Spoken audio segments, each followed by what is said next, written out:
Hello and welcome to Tracy Moment Reads. I am back again with another video. June is drawing to a close. Just goes by fast, y'all. It goes by fast. Today, what I'm going to do, I saw this on someone had done it on Instagram, so it was part of the Bookstagram community or whatever, and I thought it was a cute idea, and I thought I'd borrow it, which I'm sure that person probably saw it somewhere, and that person probably saw it somewhere. You know, it's like a cyclical thing. But they had done like book titles based on emotions, and it was just a carousel. I didn't read the caption. Sometimes it really depends if it's a carousel or if it's like somebody saying, 8 thriller books you should read. I'm gonna swipe through because I'm also screenshotting and looking for recs, right? But if it's just a reel or something, sometimes I listen to it, or I just look at the thing, but I never read the captions. I'm just looking at I'm just there for the vibes. I'm just there for the images. I'm old school. I remember when that's what Instagram was. It was just a photo sharing, app or whatever. Anywho, back to what we're talking about today. I saw the emotion one and it was a carousel. So I swiped. I was like, oh, this is pretty cool. I didn't read the caption or anything. So I just thought, oh, that would be pretty cool to think about, human emotions that were maybe stirred in you when you read a particular book. So that's what I'm going to do today. So the first one, something that made me happy and made me laugh, right?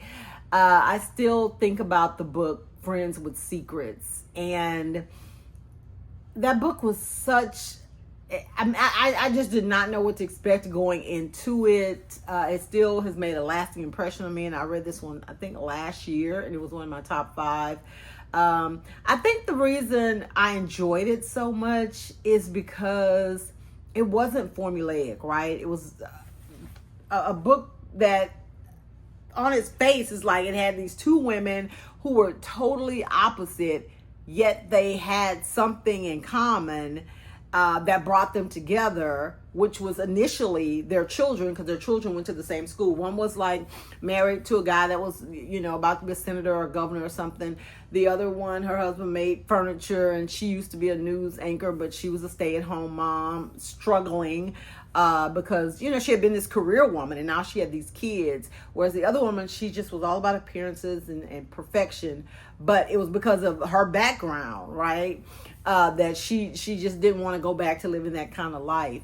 But some of the quips and quotes, like that the woman who used to be a journalist, like the way that she talked about motherhood and like feeling like she was a failure, it was just laugh out loud funny. It was just, and it just, it made me happy to see a character that wasn't perfect, and she wasn't striving to be perfect, and that this perfect woman that she met on the outside and from appearances, that she was kind of a mess on the inside too, which, I feel like that's true of a lot of people. You have this facade that or persona that you show the world, but all the cracks and crevices, you've put a little super glue or something in there to hold it together. It just made me happy that they had such a great friendship. They became ride or dies for each other in more ways than one. And it was just a feel-good book with so many different elements. It was funny. It was, a little dramatic, heartwarming. There was like a little mystery, some thriller going on. It was just a really, really feel-good book. So that was my happy and, book that made me laugh. The book that still, makes me feel a certain kind of way, it was one of those books where there was this profound lesson about life and living. And in that, there has to be some sadness. And this book had me in tears at the end. And that's I've Seen You've Called In Dead. And it was also one of my favorite books that I read last year. And, it was about this guy who, he felt like he just wasn't living up to his potential in life. He was midlife, and he's like, is this all there is? His wife had left him for someone else because he was just so stuck in his ways and into a routine. Like, he just didn't want to get out of that. So he wrote obituaries for a living. And one evening after too many drinks, he thought it would be a hoot to write his own obituary. More than anything, to see what would somebody say about me. What if I was writing my obituary, what would I say about myself? And then it went out like live instead of just in the little system that he uses. He didn't mean to save it and send it, which he did. And it just started a whole chain of events that made him take some time off from work. He met some new people, had some new adventures, and experienced some loss. And that's what life is all about in a nutshell. In that small amount of time, he lived more than he had lived previously in, for decades. So yeah, that one, it was more, what is the word, like something that makes you sad and cry, but at the same time, I don't know if it's heartwarming or heart-wrenching, or maybe it's both, but that's the book that I would, that comes to mind when I think about sadness or crying. Let's see, Rage. Oh my God. This book made me so mad. I mean, I've read a lot of books that have made me so mad, but this one, That's Not My Name. First of all, I was mad for a lot of different reasons reading that book. The ending pissed me off because, and it could be said that it was also sad, and, I didn't cry, but, it made me emotional. But I was pissed off at the ending. I was pissed off because these kids, like, do y'all not have any sense of self-preservation? I was pissed off at these predators. I was pissed off that nobody was taking her seriously. And in this one, basically, this girl wakes up and she, I can't remember if she was in a ditch or if she was in a car in a ditch. But anyway, she woke up, had no idea who she was. Like, her memory, everything was really foggy. And, it started out so, like, hopeful because she was able to get to the police station, right? She was able to get to a police station and tell them, like, something's up. I don't know who I am. They found out where she woke up at and, and all this stuff. Or I don't know if the police drove by. At any rate, she was at a police station at some point.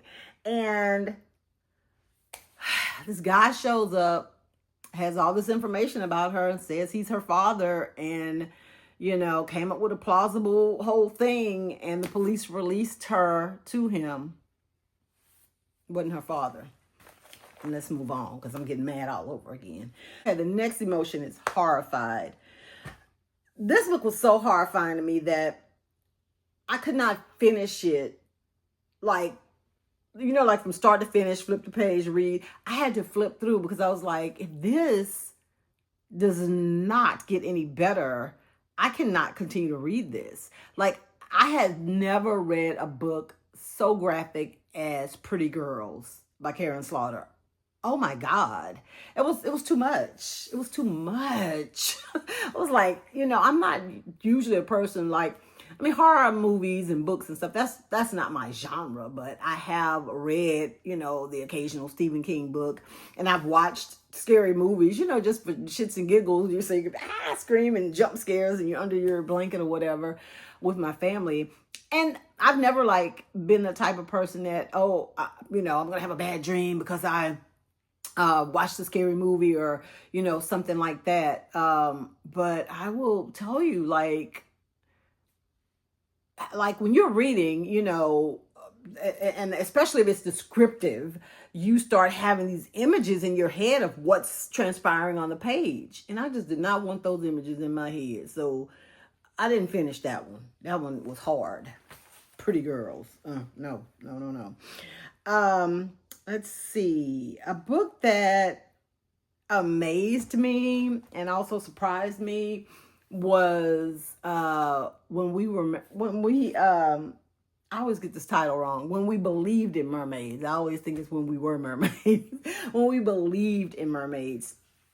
That one I read a couple of years ago, and it was one of my favorites for the whatever year that was that I read it. And I'm trying to think, I don't even know how I came across this book, if I was in a reading slump or if I was just trying to get back more to like general fiction or, you know, women's lit or what, you know, because for a while I was doing a lot of the mystery suspense and mafia books, and you know, it's just like I needed a palate cleanser. And so I think I read the blurb, and then I started reading the first chapter, and before I knew it, I was like into the book, right? Because it was, I think, a book that I got through Kindle Unlimited. But in short, it's basically about these two sisters that were to say they were estranged. I don't think that's like totally accurate, because one of them thought the other was like dead, like something had happened to her, and she's at home one day, and it was something that happened in New Zealand, because I think the one sister was in the United States, like near California, Malibu or somewhere, because that's where they grew up. And she's watching this thing that, oh, it was like a shooting or some type of disaster or something that happened in New Zealand. And the international news or whatever was on, and they were like showing scenes or whatever from whatever happened that night.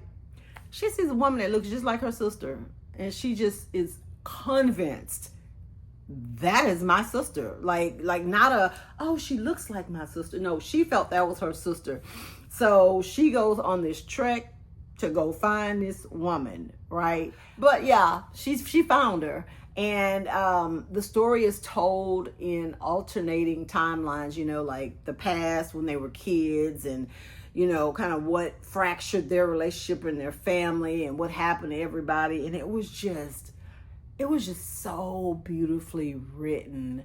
And I was just amazed at how even now that story still sticks with me, and I still have vivid imagery in my head of how the author described New Zealand, you know, and even Malibu, you know, because they were surf kids, you know, and they had a rough upbringing. There was this boy that came to live with them when they were younger, and you know, it's just a whole like sweeping. It's not like a generational saga, but it's like a family type saga where, you know, you wonder when you hear about people like distancing themselves from their family for whatever reason. And this book kind of maybe delves into how something like that could happen, but then shows also that, you know, if all parties are open to it when you become adults, how you can kind of come back together. So yeah, it was so good. It was so good. And then the last one that I want to add to the list is a book that I feel like thought-provoking. That is what it was. It was hella thought-provoking, but I think I like Googled like what else could be an emotion tied to that, and I think intrigue, compassion, you know, things like that come to mind as I think about this book. And that book is a Sky Full of Elephants. Because I don't know that I really enjoyed the book, but I don't know that I'm gonna like do a whole review on the channel, and I'll tell you why. So the book itself, the premise: one day, just one ordinary day, all the white people in America walk into the ocean or whatever body of water is near them, lakes, oceans, shit, I can't even think of things right now, but you know, just a pond or wherever is deep enough to drown. They walk into the nearest body of water and they drown, just all over America. White people only. And when I saw that, I was like, what? It reminded me of a movie, before I even read the book, like, because I have read the book, but let me take a sidebar here. Reading that premise reminded me of a movie that starred John Travolta and Harry Belafonte. And I'm going to break here to put the poster because I can't think of the name of the movie right now. I know totally what it's about, but this is the movie. But this movie was about a society where things were reversed, right? So everything that in America we have come to know that happened to Black people in this country, from being enslaved through the Reconstruction, through Jim Crow, through segregation, all of that, right? And civil rights era, discrimination, just everything that's atrocious that you can think of that has happened to Black people in this country. It had happened to white people in that movie, right? So it was a total flip on societal norms in America. And that movie was done, I think it was back, again, I'll look at the date, but I want to say it was in the 90s, early 90s is when that movie came out. And I can remember watching that, just like, I mean, even being a Black person, it just was hard for me to fathom what a world would look like had that been the case, you know. But it was really interesting to see that dynamic play out that way. And I honestly don't know, and I feel like I can say this because it's true. Okay, let's just I'm gonna say what I'm gonna say, and then I'll back it up, then we'll get back to the book. I don't know that white people could have survived the way that generations of Black people have in this country. Okay, and I say that because they haven't had to. So that was totally fictional. But if something like that were to happen some kind of way in like present time without them having to have suffered those hardships, I don't know. I don't know. I think that's also why we're seeing a uprising in a lot of places that where people thought maybe their vote was going to give them something or take away something from somebody else and not take it away from them. And they're seeing now the difference, you know. But again, that's why I didn't really want to bring up, open this can of worms, because obviously I'm a Black woman and I have very strong views. But my views and my thoughts are not to alienate anyone. It's just been my experience living in this country for 56 years.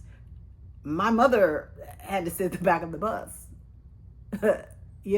So anyway, back to the book. The book is called Sky Full of Elephants. And so the thing about that,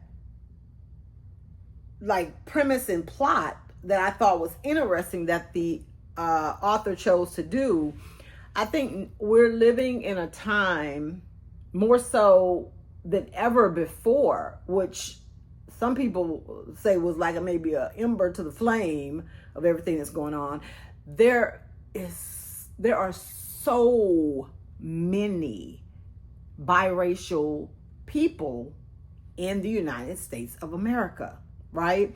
And to give some context, like, check out there's a court precedence with Loving versus whatever state they were in, but that was illegal. That used to be illegal. Like Black and white people couldn't be together. Like, races couldn't mix. Like, that was like a thing that they, weren't supposed to do. But in the book, the main character, Charlie, he finds out he has a daughter. Her name's Sydney. Sydney's mom was white.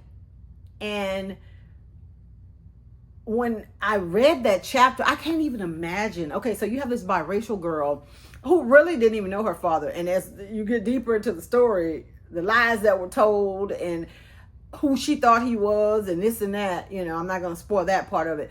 But she lived with her mom. Her mom had gotten married to a white man, and they had children, twins. So she was the only different looking person in the house, obviously.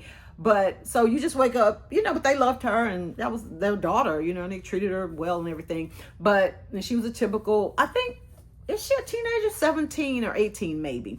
But she wakes up one day, she's doing her hair, and like she looks out the window and she sees her stepdad walking towards the lake because there's a lake behind their house. And then she goes downstairs, you know, her brothers and her mom, they're just like staring into space and they're like just vacant expressions. And the eggs are burning, you know, her mom's like, nobody's responding to her. She's trying to get their attention. And they all just walk out into the backyard. She even tackles her little brother and she's screaming and she's trying to like wake him up and what are y'all doing? And, you know, she even follows them in the water, but they end up walking, you know, till they are at the bottom and, you know, they drown.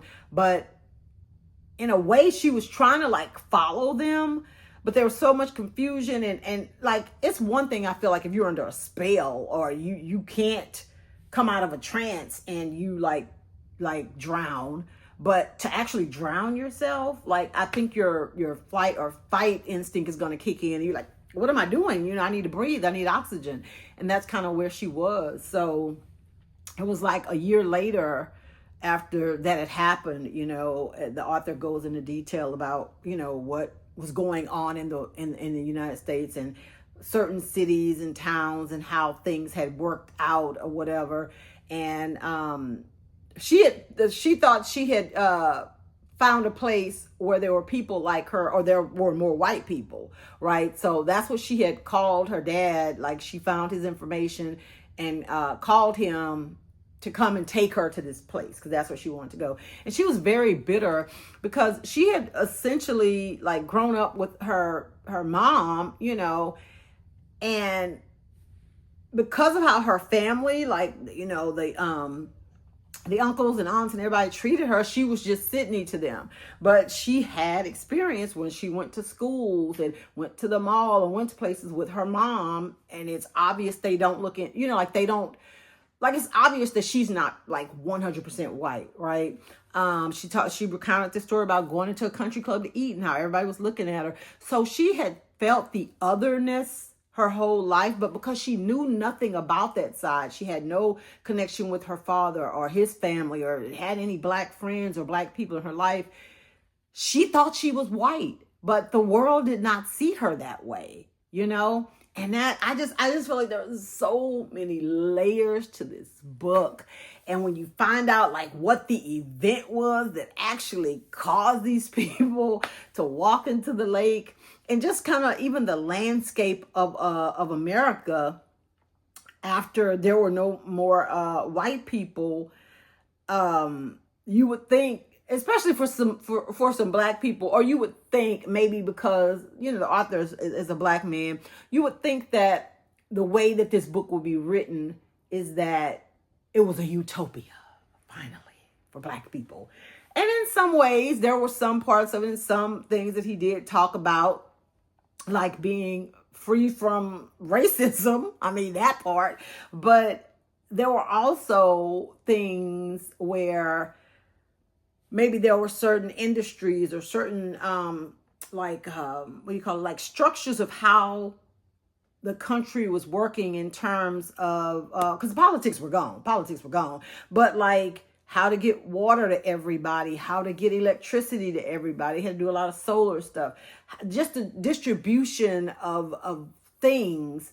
There was some struggling with that. And it's not because it couldn't be figured out. It's because just there are certain industries, even now, you know, outside of fiction, where there just aren't a lot of black people in those specific areas. So the knowledge is not there of how to, you know, do certain things. But at the end of the day, black people know how to survive. Like it's in our DNA. So they were surviving. Was it hard? Yes. And you had a lot of people that had, you know, amazing, you know, like white friends and family, like people who were married, you know, to maybe somebody white, or because like if you were interracial and you presented as black, if you looked like you still were here, you didn't walk into the water. So there was that.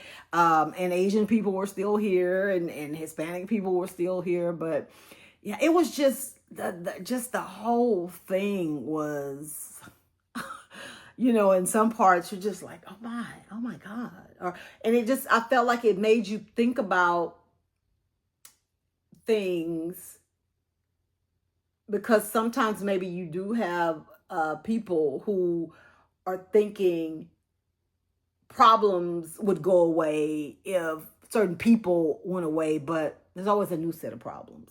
Because at the end of the day, as much as I love being a Black woman, I can say this as much as I, love Black people, just like in every other race, okay? And in the Black race, you're going to have people that want to be in charge. You're going to have people who want to take more than their share. So it's never going to be a utopia, because people are people, no matter what their race, okay? So that's all I'm going to say about that. But yeah, that book, that one's going to stick with me for a while. So anyway, yeah, I thought that this was, like I said, a good idea to go through the emotions with certain books and emotions that I felt. I mean, I could probably add other books to each of those categories, because that's what reading is about. That's what it does. It sparks conversation. It brings up emotions. It maybe recalls memories from real life. And even in the throes of being, an escapism mechanism, right? There's still things that you feel, So yeah, I could wax poetic about books and reading all the time. I get it. Like, there are people who just don't have time, maybe to actually dedicate to like reading a lot. But I just implore anybody, like, even if it's just one book a month, like, you gotta read. And I don't necessarily think it's like, I think some people think that it has to be some self-improvement. You ain't always got to be trying to improve yourself. Sometimes you just need to escape. Sometimes you need to read about alternate realities. Sometimes you need to read about different versions of love. You need to read about people saving themselves. What it does, it gives you like this layer of empathy. Even though it's for fictional characters, I think it can like be transferred to real life, because I always find myself in actual conversations with real human beings saying something like, if we're talking about something, I'll reference, I read this book one time and there was this guy that, and I can relate a lot of the things that I've read in my fiction books to actual things that people are talking about, and sometimes offer a different perspective of, a character may have handled a situation that is actually a viable option that someone didn't know that maybe they could do in real life, So anyway, thank y'all for listening to me ramble today. I would love to know your thoughts on today's episode, or if you have read any of the books I mentioned, let me know in the comments. Thanks again for watching. If you have not subscribed to my channel, make sure that you like this video and go ahead and subscribe right now. You guys enjoy the rest of your weekend, and I will see you next week. It will be July. Oh my God.